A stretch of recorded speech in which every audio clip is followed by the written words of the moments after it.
다 함께 묵상하심으로 기쁨의 50일 넷째 주일 5월 18일 주일 예배를 하나님께 드리겠습니다.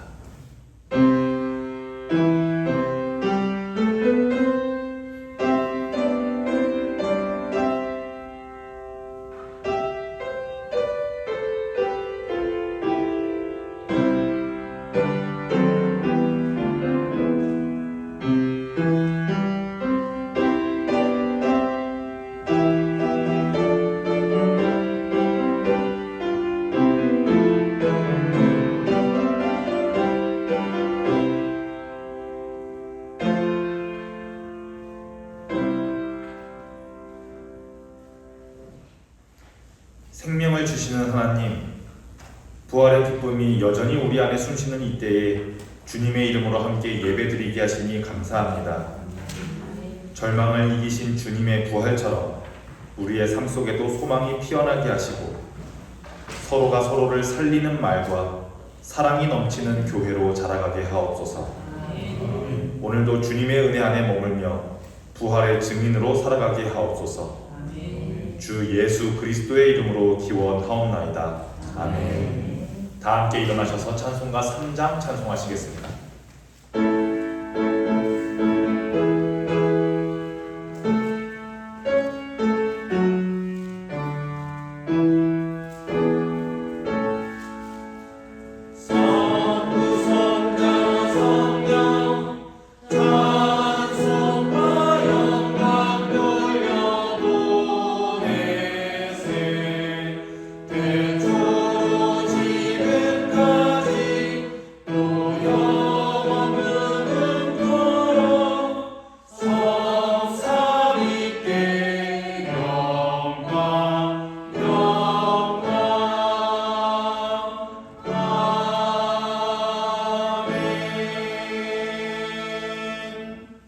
찬송가 뒤편에 있는 성시를 교독합니다. 찬송가 뒤편에 있는 성시교독 52번 시편 119편입니다. 청년이 무엇으로 그의 행실을 깨끗하게 하리이까? 주의 말씀만 지킬 따름이니이다. 내가 전심으로 주를 찾았사오니 주의 계명에서 떠나지 말게 하소서. 내가 주께 범죄하지 아니하려 하여 주의 말씀을 내 마음에 두었나이다. 찬송을 받으실 주 여호와여, 주의 윤례들을 내게 하시소서. 내가 주의 법도들을 작은 소리로 읊조리며 주의 길들에 주의하며 주의 윤례들을 즐거워하며 주의 말씀을 듣지 아니하나이다. 주의 법이 나의 즐거움이 되지 아니하였다면 내가 내 고난 중에 멸망하였으리이다. 내가 주의 법도들을 영원히 잊지 아니하오니 주께서 이것들 때문에 나를 살게 하시리이다. 나는 주의 것이오니 나를 구원하소서. 내가 주의 법도들만을 찾았나이다. 악인들이 나를 멸하고 엿보오나 나는 주의 증거들만을 생각하였나이다. 내가 보니 모든 완전한 것이 다 끝이 있어도 주의 계명들은 심히 넓으니이다.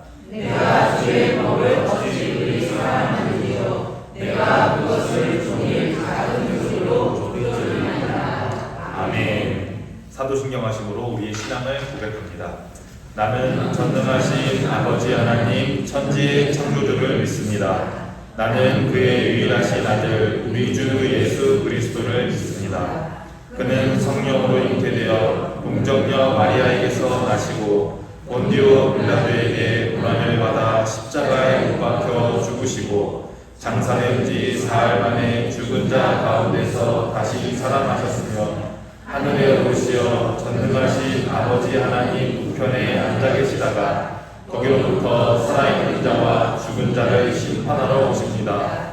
나는 성령을 믿으며 거룩한 본교회와 성도의 교제와 죄를 용서받는 것과 몸의 부활과 영생을 믿습니다. 아멘. 자리에 앉으시기 바랍니다. 찬송가 218장을 찬송하시고 이성원 집사님께서 예배 위에 기도하시겠습니다.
기도드리겠습니다.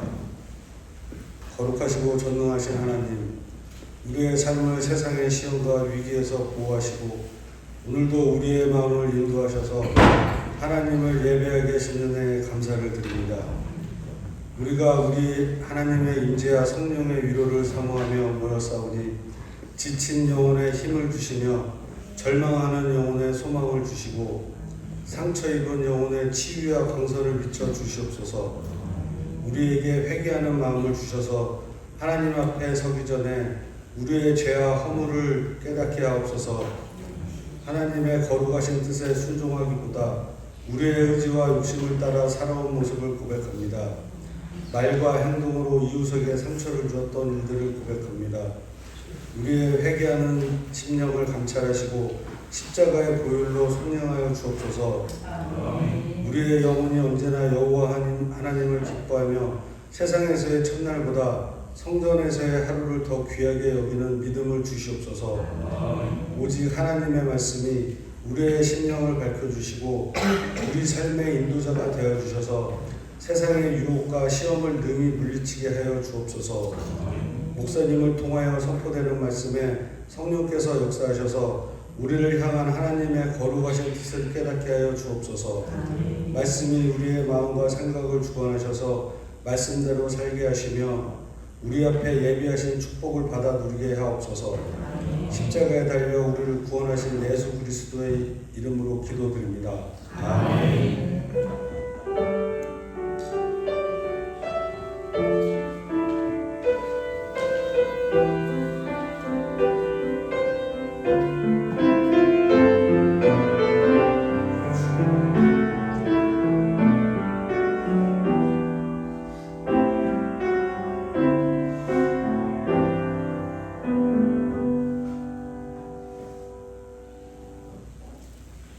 교회 소식을 전달해 드리겠습니다.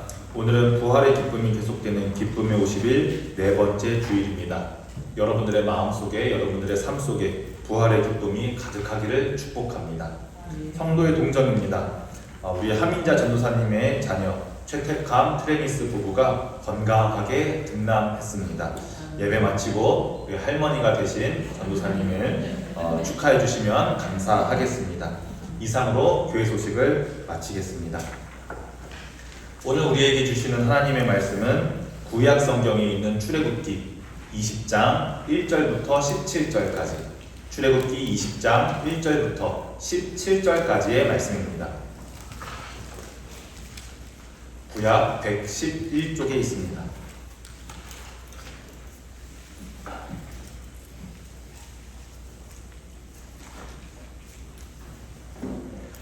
지금부터 하나님의 말씀을 봉독합니다. 여러분들에게 하시는 하나님의 말씀을 경청하시기 바랍니다. 이것은 하나님의 말씀입니다. 하나님이 이 모든 말씀으로 말씀하여 이르시되 나는 너를 애굽 땅 종되었던 집에서 인도하여 낸 내 하나님 여호와니라. 너는 나 외에는 다른 신들을 내게 두지 말라. 너를 위하여 새긴 우상을 만들지 말고 또 위로 하늘에 있는 것이나 아래로 땅에 있는 것이나 땅 아래 물 속에 있는 것에 어떤 형상도 만들지 말며 그것들에게 절하지 말며 그것들을 섬기지 말라.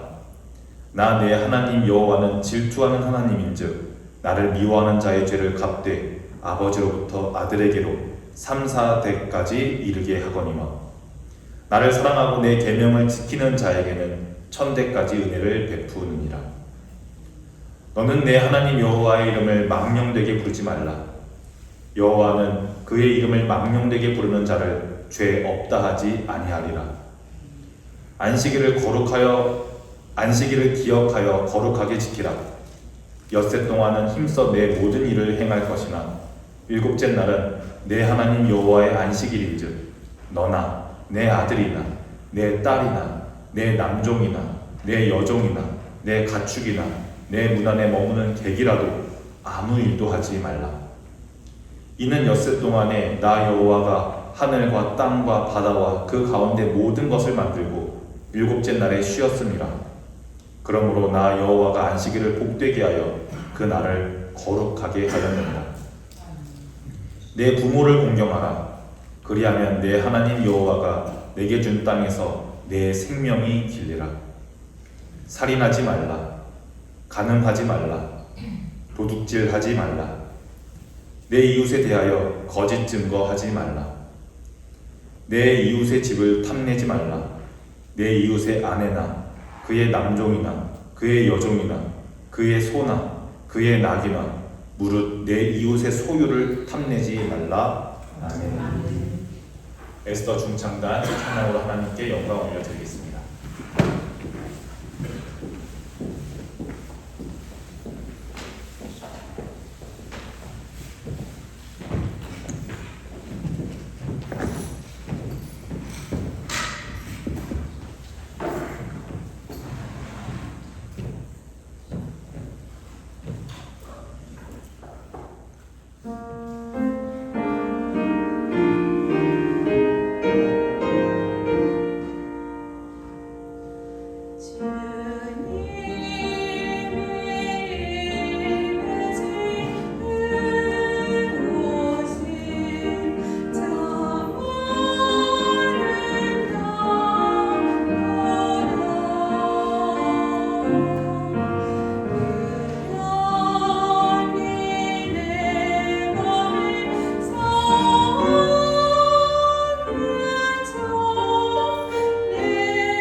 여러분 아마 디즈니에서 나온 정글북이라는 애니메이션 혹은 소설을 보신 적이 있으실 겁니다. 주인공의 이름은 모글리입니다. 모글리. 이 모글리는 사람이지만 늑대처럼 행동합니다. 왜냐하면 갓난아기 때 늑대 무리와 함께 지내며 늑대들에 의해 길러졌기 때문입니다. 모글리는 자기의 부모님을 늑대라고 생각했고, 늑대들은 모글리에게 부모로서 야생에서 살아가는 방법을 가르쳤습니다.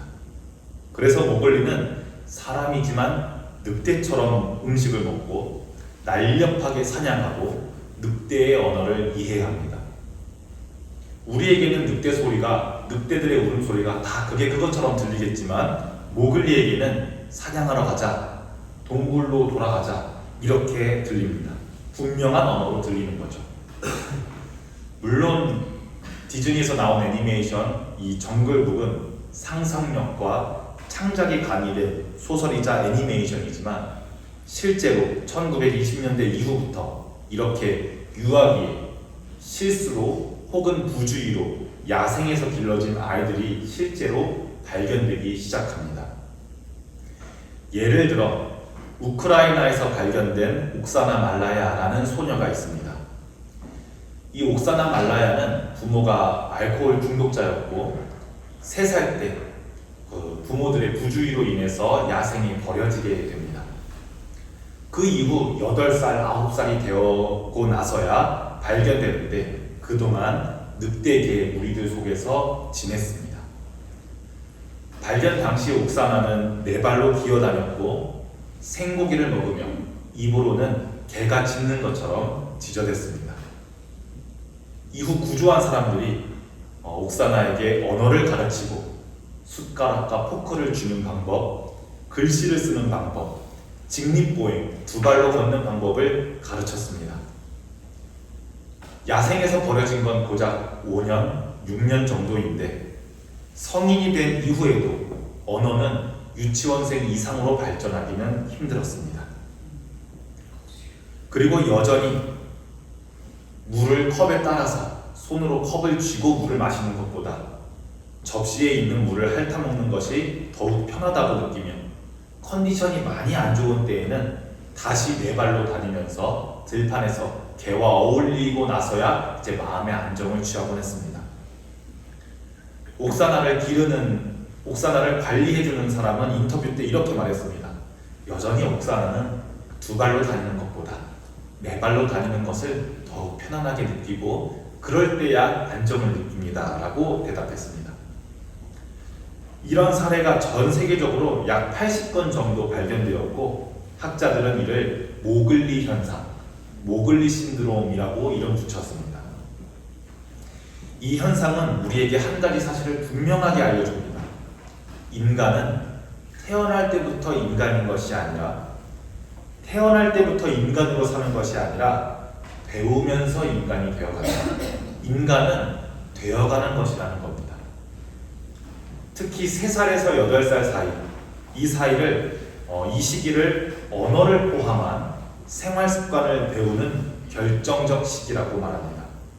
이 시기에 언어, 정체성, 그리고 관계의 뼈대가 형성되기에 결정적 시기, 크리티컬 피리오드라고 부릅니다.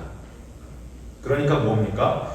배워야 할 때 배우지 않으면, 정체성이 형성되어야 할 때 형성되지 않으면 그 이후에 5년, 10년 아무리 가르쳐도 바뀌기가 어렵다는 겁니다. 늑대계 소녀 옥사나의 삶이 이것을 잘 보여주고 있습니다. 오늘 우리가 읽은 출애굽기 본문 속에서도 비슷한 장면이 펼쳐집니다. 이집트를 탈출하는 이스라엘 백성들은 무려 400년 동안이나 이집트에서 종으로, 노예로 살았습니다.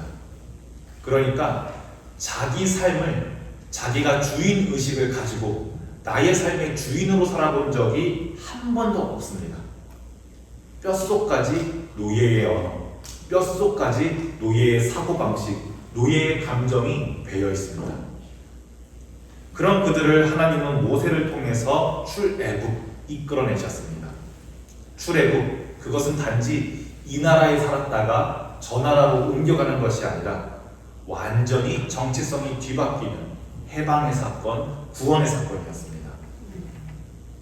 우리 지난주 설교를 잘 기억하시죠? 출애굽의 첫 걸음은 무엇이었습니까? 첫 유월절, 어린 양의 피로 죽음을 넘어가는 그 사건에서 시작됐습니다.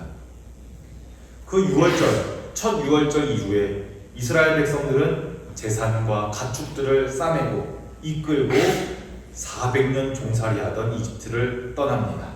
그들이 향해야 될 곳은 어디입니까? 가나안. 약속의 땅 가나안. 그러나 가나안으로 가는 길 사이에는 수많은 사막과 드넓은 광야가 기다리고 있었습니다. 그리고 그 여정 가운데, 그 수많은 오래된 여정 가운데 백성들이 머물게 된 곳이 바로 그 중 하나가 신의 광야, 시나이라고도 부릅니다. 신의 광야, 시나이 광야였습니다. 그리고 그곳에서 하나님께서는 모세를 신의 산, 시나이 산 위로 부르십니다. 여러분, 이 시점이 굉장히 중요합니다. 이스라엘 백성들은 이제 몸은 노예의 땅을 벗어났습니까? 벗어나지 못했습니까? 노예의 땅을 벗어났습니다. 몸은 노예의 땅을 벗어났습니다. 그러나 마음과 정신은 여전히 노예의 땅에 머물러 있던 시기가 바로 이 시기였습니다. 그들은 여전히 종의 방식으로 생각했고 여전히 종의 방식으로 삶에 반응했습니다. 그렇기에 그들에게는 자유인이자 하나님 나라의 백성으로 살아가기 위한 훈련과 교육의 시간이 필요했습니다. 하나님은 이제 이 백성들에게 더 이상 노예가 아니라 하나님의 자녀, 하나님 나라의 백성으로 살 수 있도록 새로운 정체성을 가르치시고자 했습니다.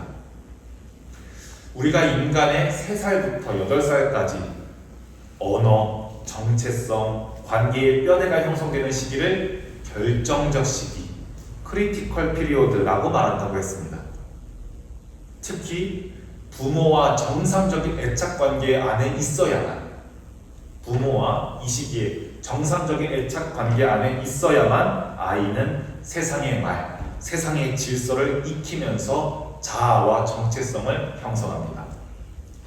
마찬가지로 이스라엘 백성들에게 출애굽 이후부터 가나안 땅에 도착하기 전까지 이 40년 동안의 기간은 단순히 빙글빙글 돌아가는 유랑의 기간이 아니라 하나님과의 관계 안에서 새롭게 자아를 형성하는 결정적인 시기였습니다. 이제 이들에게는 더 이상 노예로서가 아니라 하나님의 백성으로 살아가기 위한 새로운 언어와 삶의 질서 그리고 관계 방식이 필요했습니다. 그리고 그것을 배우는 시간이 바로 광야 시간이었습니다. 이때 하나님께서는 모세를 시내산 위로 부르시고 이 결정적인 시기에 400년 동안 따르던 파라오의 법이 아니라 400년 동안 마음의 중심이었던 파라오의 법이 아니라 하나님 나라의 법을 따라 살기 위해 하나님께서는 이스라엘 백성들을 가르치실 십계명이라고 하는 사랑의 교육, 사랑의 법을 주셨습니다. 제가 방금 사랑의 법이라고 말씀드렸는데 여러분은 법이라고 하면 어떤 이미지가 떠오르십니까? 대개는 딱딱하고 우리의 자유를 제한하고 우리의 자유를 규제하는 규칙이라고 생각하는 게 우리가 일반적으로 생각하는 법에 대한 이미지입니다. 뭘 하고 싶은데 하지 마라. 뭘 하고 싶은데 이것은 금지다. 저기까지 가고 싶은데 이 선을 넘어가면 처벌받는다. 우리가 일반적으로 생각하는 법의 이미지는 이렇습니다. 이런 식으로 법은 종종 우리의 자유를 억누르는 울타리처럼, 우리의 자유를 제한하는 울타리처럼 느껴지곤 합니다. 하지만 하나님께서 출애굽한 백성들에게 주신 법은 그런 법이 아니었습니다. 이것은 억압을 위한 법이 아니고 규제를 위한 법이 아니었습니다. 하나님께서는 말씀하십니다. 너희는 이제 더 이상 종이 아니다. 너희는 이제 더 이상 노예가 아니다. 너희는 내가 구원해낸 자유로운 백성이다. 그러니 더 이상 종처럼이 아니라 자유로운 백성답게 서로를 해치지 말고 하나님을 사랑하면서 이웃을 사랑하면서 살아가거라 말씀하십니다. 이 10계명은 자유로운 삶의 윤곽을 가르쳐주는 사랑의 교훈이었습니다. 이제 400년 동안 하나님 없이 살아가던 이들이 이제는 하나님을 중심에 모시고 자기중심적인 이기주의적인 삶에서 벗어나 공동체로 살아가는 법을 배우는 겁니다. 이제는 종이 아니라 내가 내 삶의 주인이 돼서 하나님을 사랑하고 이웃을 존중하면서 진짜 자유로운 사람으로 살아가기 위한 거룩한 가이드라인, 그것이 바로 10계명인 것입니다. 그래서 오늘은 우리가 10계명을 다시 한번 보고 그 거룩한 계명이, 그 거룩한 법이 우리에게 적용되는 계명이 되기를 바랍니다. 한번 우리가 첫 계명을 함께 읽어보겠습니다. 제1계명입니다. 시작. 너는 나 외에는 다른 신들을 내게 주지 말라. 네, 이 계명은, 첫 계명은 모든 계명의 토대입니다. 토대는 무슨 말이냐면 가장 밑에 있는 모든 위층들의 아래에 있는 가장 기본이 된다는 말입니다. 하나님께서는 출애굽이라는 구원 사건을 통해 이스라엘의 노예들을 구원해내셨습니다. 따라서 이 계명은 이제는 더 이상 파라오를 섬기지 않아도 되는 구원받은 백성들은 이제는 누구를 섬기면서 살아갈 것인가? 라는 질문을 담고 있습니다.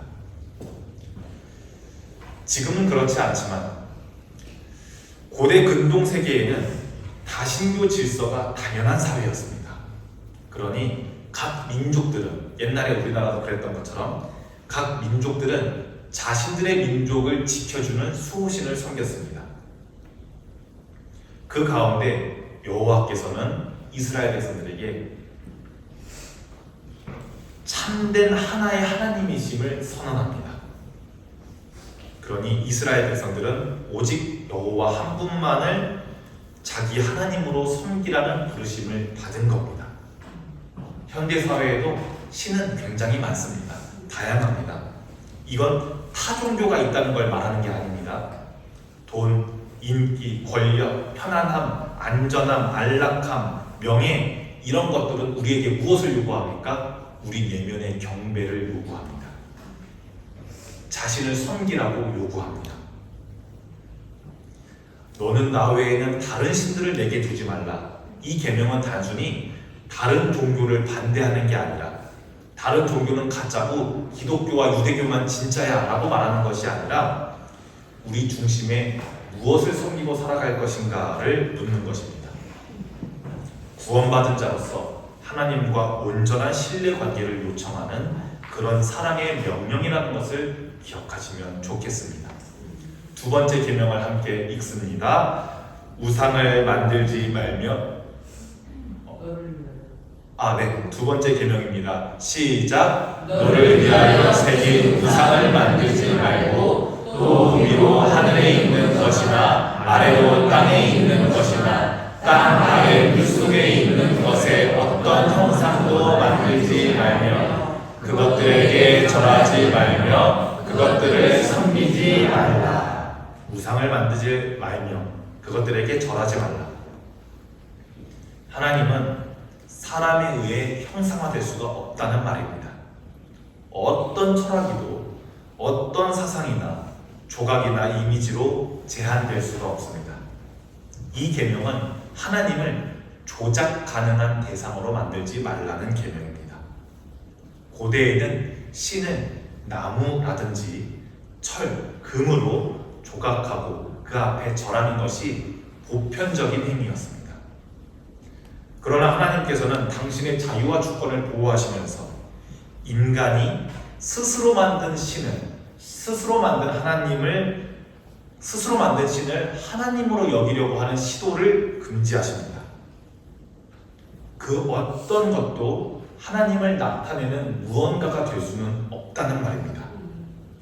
만약 이 두 번째 계명이 없었다면, 만약 이 두 번째 계명을 주시지 않았다면 우리 교회 한가운데는 이런 십자가가 아니라 예수님의 끝까지 하시는 그 사랑, 미련하게 미련하게 끝까지 우리를 사랑하시는 그 바보 같은 사랑의 흔적을 보여주는 십자가가 아니라 하나님의 존재를 보여주는 무언가, 하나님의 존재를 나타내는 그 무언가가 여기에 걸려 있어서 아마 그것을 섬기고 있었을 겁니다. 만약 두 번째 계명이 없었다면 말입니다. 하나님께서는 스스로 존재하시는 분이시지 우리가 정해놓은 틀에 갇혀있는, 우리가 생각해놓은 틀에 갇혀있는 분이 아닙니다. 이것을 반드시 기억하시면 좋겠습니다. 세 번째 계명을 우리가 함께 읽습니다. 너는 네 하나님 여호와의 이름을 망령되이 부르지 말라. 망령되이라는 말은 헛되게 부르지 말라, 거짓되게 부르지 말라, 무의미하게 부르지 말라는 뜻입니다. 이 계명은 단순히 하나님을 욕되게 부르지 말라는 것뿐만 아니라 하나님의 이름으로 거짓을 말하거나 하나님의 뜻과 상관없는 일에, 하나님의 뜻과 전혀 관계되지 않는 일에 하나님의 이름을 붙이는 행위를 포함합니다. 우리가 오늘날 너무 쉽게 자기가 원하는 것을 말하면서 하나님께서 원하십니다. 자기의 뜻이 들어가 있으면서 하나님께서 뜻하셨습니다. 하나님의 뜻입니다. 라고 말하는 경우가 있습니다. 이런 말은 만약 그 말 속에 하나님의 뜻이 들어있지 않다면 그것이 바로 하나님의 이름을 망령되이 부르는 것입니다. 정치, 이념, 이런 것들에서 하나님의 이름을 도구화하는 것 역시 여기에 해당됩니다. 하나님의 이름은 오직 우리가 생생하게 느끼는 감탄과 감사, 진실된 경외 안에서만 불릴 수가 있습니다. 이 계명은 단순히 너 말 조심해라, 너 입 조심해라 이런 말이 아닙니다. 하나님을 너가 도구화하지 마라. 너가 너의 생각이면서, 너의 이념이면서, 너의 철학이면서 그것을 하나님으로 여기지 말라. 하나님을 인격적으로 대하라 라고 하는 요청입니다. 이어서 네 번째 계명을 함께 읽습니다. 안식일을 기억하여 거룩하게 지키라. 이 안식일이란 창조의 리듬이면서 동시에 출애굽했던 그날에 대한 기억입니다. 우리가 말씀에서 읽었다시피 하나님께서는 6째 날까지 세상을 창조하시고 7째 날에 쉬셨다는 이 창조 이야기와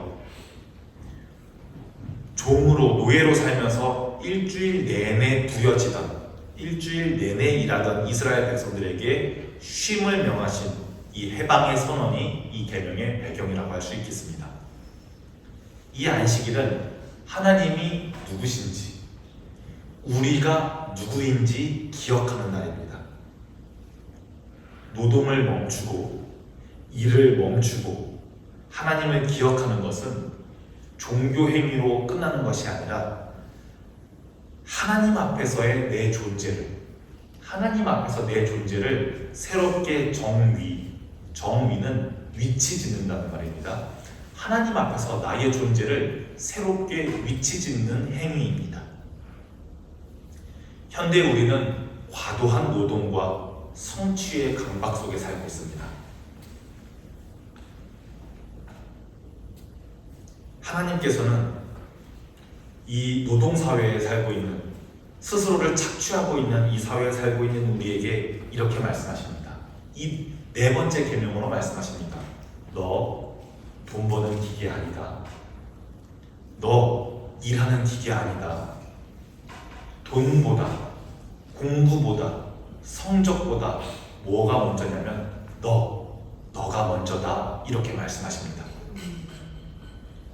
쉼을 통해서 하나님을 기억하고 너 자신을 돌아봐야 한다 라고 이 네 번째 계명으로 우리에게 말씀하고 계십니다.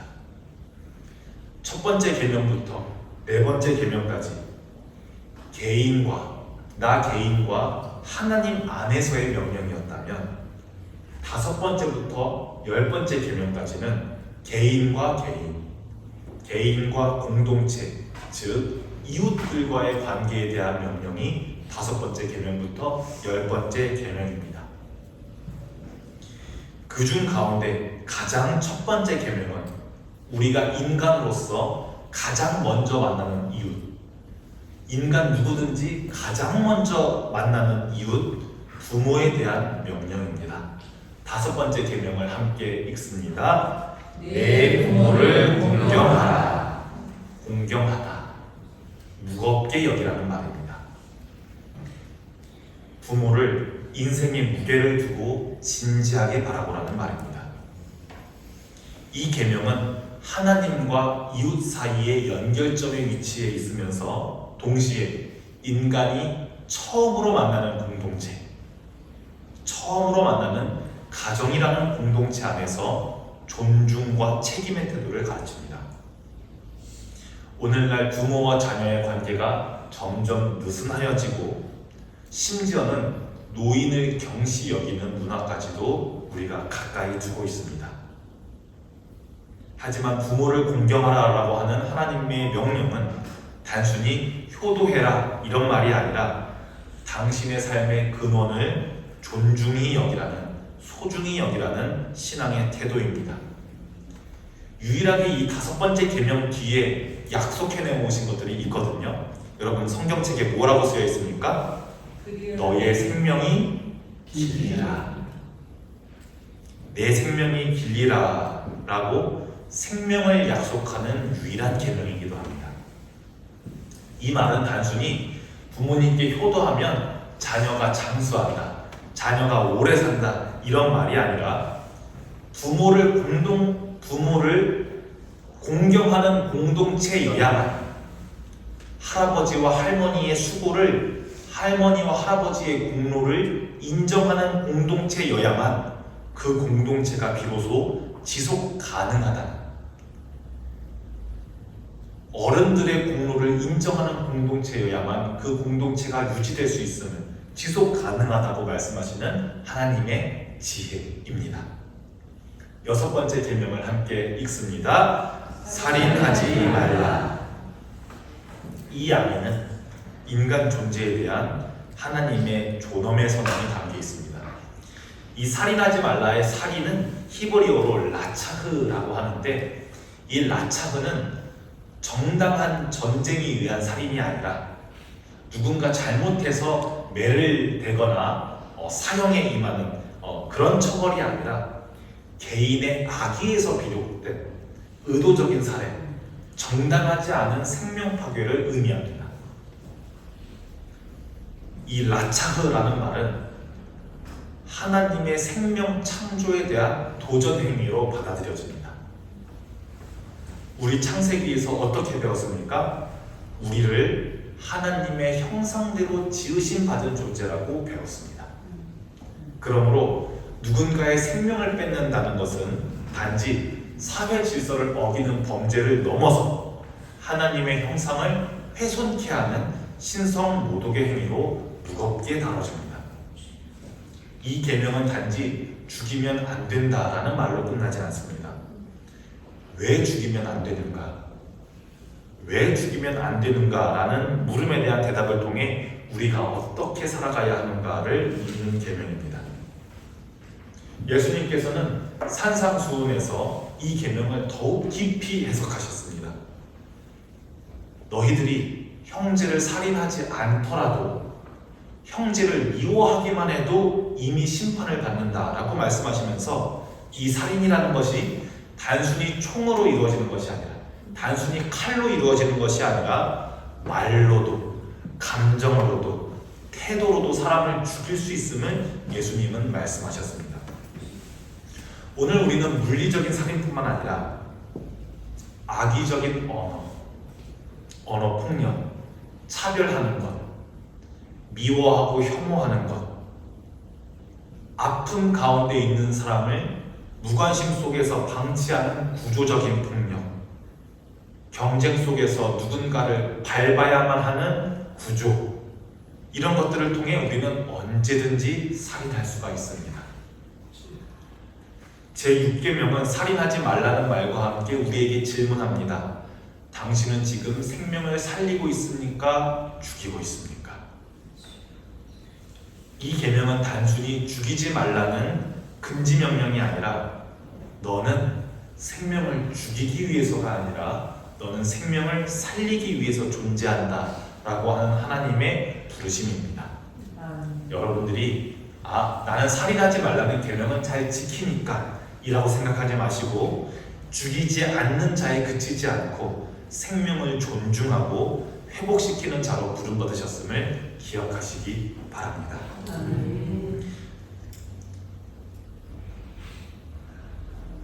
이제 제7계명입니다. 간음하지 말라. 이 간음하지 말라라는 말은 단순히 부부 이외에는 성적인 행위를 금한다라는 명령이 아닙니다. 간음하는 행위는 혼인의 언약을 파기하는 행위이며 이 간음이라는 단어는 주로 구약 성경에서 하나님과의 신실한 관계를 저버리는 죄를 비유할 때 간음이라는 단어에 많이 비유하고는 합니다. 이 계명은 사랑이라는 것이 단순히 둘 사이의 감정이 아니라 언약과도 같다고 서로가 맺는 약속과도 같다고 이야기합니다. 현대는 점점 사랑을 너무 책임감 있게 보지 말고 너무 무겁고 어렵게 보지 말고 우리 좀 가볍게 생각하자라고 말하는 것이 현대의 사랑입니다. 이 계명은 육체적인 정조를 지켜라 이런 보수적인 명령이 아니라 순결을 지켜야 한다 이런 명령이 아니라 사랑의 관계 안에서 신실함과 책임감을 가지라는 명령입니다. 오늘날 간음은 단순히 바람피는 것, 외도하는 것 뿐만 아니라 상대를 욕망의 대상으로 바라보는 시선, 사랑의 관계를 소비적으로 하는 행위, 자기중심적 만족을 위해 타인을 이용하는 행위로 나타납니다. 예수님께서는 또한 산상수훈에서 말씀하셨습니다. 음욕을 품는 자마다 이미 간음하였다. 이 계명은 단순히 기독교인은 그러면 손 잡는 것까지 되나요? 뽀뽀하는 건 안 되나요? 이런 것이 아니라 이런 경계선을 나타내는 명령이 아니라 사랑하는 관계가 사랑의 관계가 서로 신실함과 책임감 위에 있어야 된다고 말씀하시는 겁니다. 기억하십시오.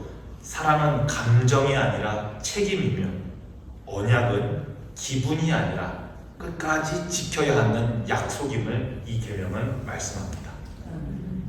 8번째 계명을 함께 읽습니다. 도둑질하지 말라. 이 계명은 물건을 훔치는 행위를 금지하는 동시에 정의롭지 못한 방법으로 부정의한 방법으로 이익을 얻는 모든 행위를 금합니다.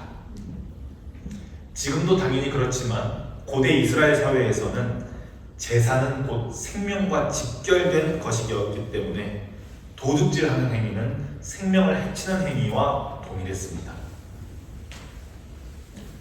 우리가 도둑질이라고 말하면 마치 이웃집의 담장을 넘어서 물건을 가져오는 것을 도둑질의 이미지로 생각하는데 그것뿐만이 아니라 오늘날의 도둑질은 다양한 형태로 존재합니다. 정당하게 임금을 지불하지 않는 것, 거래할 때에 불공정하게 하는 것, 상대방에게 잘못된 정보를 주는 것, 타인의 수고를 가로채는 행위, 공정과 신뢰를 깨뜨리는 모든 행위가 도둑질입니다. 이 계명은 우리에게 어떻게 소유할 것인가의 윤리를 넘어서서 어떻게 분배하고 어떻게 나눌 것인가의 책임을 묻습니다. 우리는 알고 있습니다. 모든 것은 하나님의 것이며 우리는 청지기일 뿐이라는 신앙 고백 속에서 우리는 나는 얼만큼 가지고 있고 너는 얼만큼 가지고 있다를 넘어서 더불어 사는 법을 배워야 합니다. 기억하십시오. 신앙은 무언가를 얻는 데서 끝나는 것이 아닙니다. 하나님 복을 주시옵소서 하고 그 복을 갖는 데서 끝나는 것이 신앙이 아니라 진정한 신앙은 나누는 데서 완성된다는 것을 기억하시기 바랍니다. 이제 9번째 계명입니다. 내 이웃에 대하여 거짓 증거하지 말라. 이 계명은 좁게는 법정에서 위증하지 말라는 말씀이지만 넓게는 공동체 안에서 지켜야 하는 모든 언어 윤리를 포함합니다. 고대 사회에서 거짓 증언은 사람의 생명을 앗아갈 수도 있는 중대한 범죄였습니다. 여러분, 나봇의 포도원 기억하십니까? 거짓 증언은 사람의 생명을 앗아가는 것입니다. 거짓말은 단순히 말 실수가 아니라 실수로 거짓말했어요. 우리가 이런 말을 많이 듣죠. 말의 실수가 아니라 현실을 왜곡하여서 공동체의 정의를 무너뜨리는 행위입니다. 뒷담화하는 것, 누군가를 험담하는 것, 괜히 안 내도 되는 나쁜 소문을 내는 것, 정치적인 선동하는 것, 모두 오늘날의 언어 범죄들 모두 이 9번째 계명의 대상입니다. 이 계명은 공동체를 살리는 말을 하라는 부르심입니다. 우리 인간은 모든 동물 중에서 이 혀만 가지고 누군가를 살릴 수도, 이 혀만 가지고 누군가를 죽일 수도 있는 존재입니다. 여러분, 생명을 살리는 말씀을 하시기 바랍니다. 마지막 계명을 함께 읽습니다. 시작. 내 이웃의 집을 탐내지 말라. 이 계명은 나머지 9가지 계명과는 조금 다릅니다. 앞선 계명들은 외적인 행동, 외적인 행위에 초점이 맞춰져 있다면 이 10번째 계명은 내면을 겨냥합니다. 이 10번째 계명은 마음의 태도, 욕망의 방향을 가르칩니다.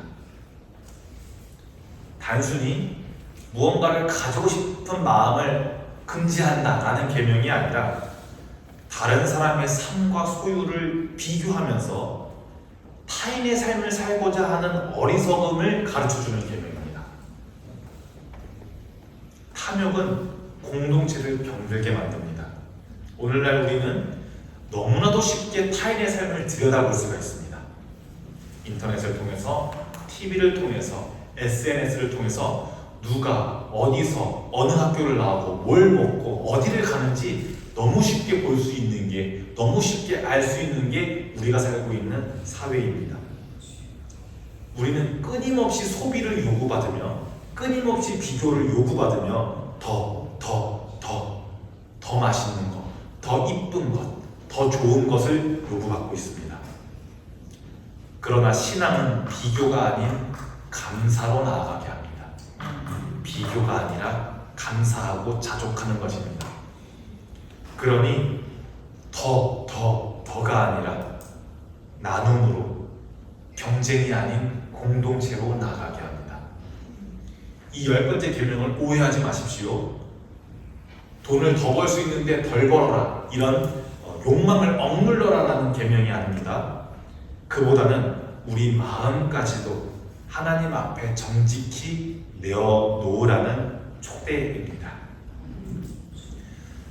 우리가 이렇게 오늘 잠깐 10가지 계명을 읽어보았습니다. 이렇게 다시 읽어보니 10계명은 우리의 자유를 억누르는, 억압하는 율법이 아니라 구원 이후의 백성들에게 주어진 자유의 지침이었습니다. 그리고 동시에 하나님 나라의 백성으로 살아갈 수 있는, 하나님 나라의 백성으로 살아가는 존재 방식으로의 초대장이었습니다. 예수님께서는 이 10계명을 더욱 깊이 있는 해석으로 확장하셨습니다. 겉으로만 이 10가지를 지키는 것이 아니라 마음의 중심과 관계의 윤리까지 포함된 새로운 의로움을 가르치셨습니다. 우리가 오늘 이 자리에서 10계명을 다시 본 것은 내가 어떤 존재로 부르심 받았는지를 기억하기 위해서입니다. 구원받은 백성으로서, 구원받은 사람으로서, 하나님의 형상에 따라 지음받은 사람으로서 이웃과 더불어 살아가는 삶의 방식이 십계명 안에 담겨 있습니다. 이제 말씀을 마무리하려고 합니다. 이스라엘 백성들은 이렇게 하나님 나라 백성으로 살아가기 위해 더 이상 종으로 살지 않기 위해 하나님께서 주신 10가지 사랑의 법, 십계명을 배웠습니다. 이제 이들은 더 이상 노예가 아닙니다. 하나님 안에서 자유를 얻은 거룩한 백성이 되었습니다. 하나님께서는 이 계명을 통해 이스라엘 백성들의 정체성을 바꾸셨습니다. 설교 시작할 때 우리는 모글리 이야기와 함께 개에 의해 길러졌던 소녀 옥사나의 이야기를 잠깐 들었습니다. 이 이야기들이 보여주는 것처럼 사람은 언제, 누구에게 무엇을 배우느냐에 따라 전혀 다른 존재가 됩니다. 이스라엘 백성들도 그랬습니다. 오늘 우리도 마찬가지입니다. 하나님 나라의 백성으로 살기 위해, 하나님의 백성으로 살기 위해 우리도 배워야 합니다. 출애굽한 백성들에게 십계명을 주셨던 하나님께서 지금 우리에게도 말씀하십니다. 너희 더 이상 노예 아니다. 세상의 노예로 더 이상 살아가지 마라. 너희 내가 구원한 나의 백성이다. 그러니 내가 가르쳐주는 방식대로 살아가라 라고 십계명을 통해서 말씀하십니다. 물론 누군가는 질문할 수도 있겠습니다. 목사님, 이미 우리는 구약의 종교가 아니라 신약의 종교, 율법의 종교가 아니라 예수님의 은혜의 종교, 사랑의 종교 아닙니까? 지금 십계명을 다시 보는 게 무슨 의미가 있습니까? 무슨 구약의 십계명을 다시 봅니까? 이렇게 말씀하실 수 있습니다. 맞습니다. 물론 우리는 지금 율법 아래가 아니라 은혜 아래 살아가고 있는 것 맞습니다. 하지만 어린 자녀에게는, 이스라엘 백성들에게도 어린 시절이 있었던 것처럼 어린 자녀에게는 자라야 할 때 부모의 사랑 안에 담긴 훈육과 지침이 반드시 필요합니다. 십계명은 차가운 명령이 아니라 아버지 하나님의 따뜻한 교육입니다. 노예로 살아가던 자녀가 하나님과 이웃을 사랑하며 자유로운 사람으로 살아갈 수 있도록 다시 가르치려는 하나님의 사랑이 담겨 있습니다. 그러니 여러분, 십계명은 우리를 올가매는 율법이 아닙니다. 우리를 자유롭게 하고 우리를 성숙하게 하고 거룩하게 하는 하나님의 교육법입니다. 그 길 위에 서시는 여러분들의 삶을 주님 안에서 축복합니다. 기도합니다. 사랑과 자비의 하나님, 오늘 우리에게 다시 한번 십계명의 말씀을 들려주시니 감사합니다. 오랜 종살이의 흔적이 남아있던 이스라엘 백성들에게 자유인의 삶, 하나님 나라 백성의 삶이 무엇인지 가르쳐 주셨던 주님, 오늘 우리에게도 그 사랑의 법을 가르쳐 주옵소서. 세상의 질서와 욕망 속에서 우리는 쉽게 길을 잃고 무엇을 섬기며 살아가야 하는지 혼란스러워할 때가 많이 있습니다. 그러나 오늘 주신 말씀을 통해 우리가 누구이고 누구의 백성으로 부름받았는지를 다시 기억하게 하여 주옵소서. 우리의 말과 행동이 생명을 살리는 자의 언어가 되게 하시고 우리 마음속에 깊은 욕망조차도 갈망조차도 주님 앞에 정직히 내려놓을 수 있게 하여 주시옵소서. 율법을 넘어 사랑으로 오신 예수 그리스도의 은혜 안에서 하나님의 백성으로 살아가는 삶의 기쁨과 자유를 누리게 하여 주시옵소서. 우리를 하나님의 자녀로 빚어가시는 성령님의 인도하심에 따라 날마다 새롭게 배우고 새롭게 살아가는 우리 모두가 되게 하여 주시옵소서. 예수 그리스도의 이름으로 기도합니다. 아멘. 찬송가 50장 2절 부르심으로 봉헌 찬양하겠습니다.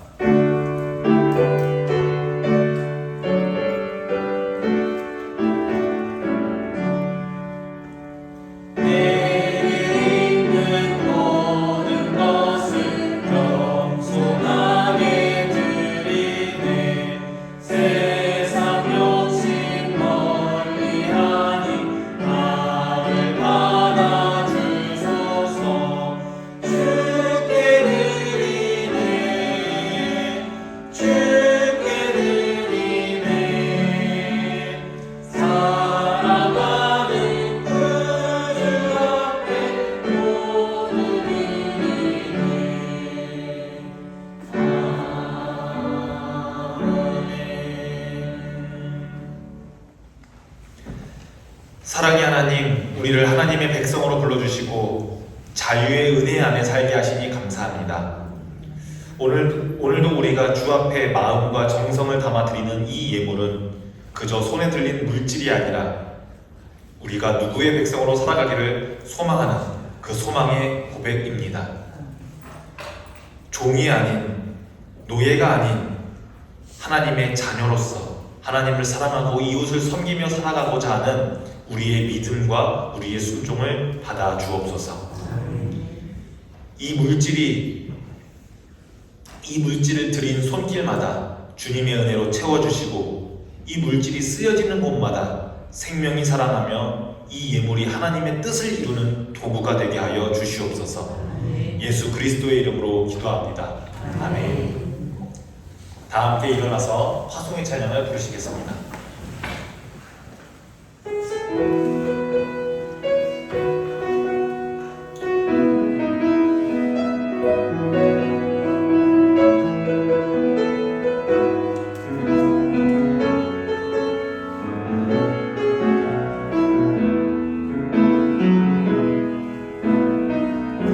하나님 어디에나 계시죠. 교회와 가정, 학교와 일터에도 하나님 이름 부르는 그곳, 그곳에 주 계시니 그곳이 바로 교회라. 내가 선 그곳이 어디라도 여전히 주님 나와 함께 계시니 하나님 이름 부르며 살리 내 안에 주 계시니 우리가 바로 교회라. 우리 모여서 예배하고 흩어져서 예배해요. 우리 어디 있든지 하나님 함께 하시니 우리 모여서 예배하고 흩어져서 예배해요. 우리 어디 있든지 오직 주님만 예배합니다.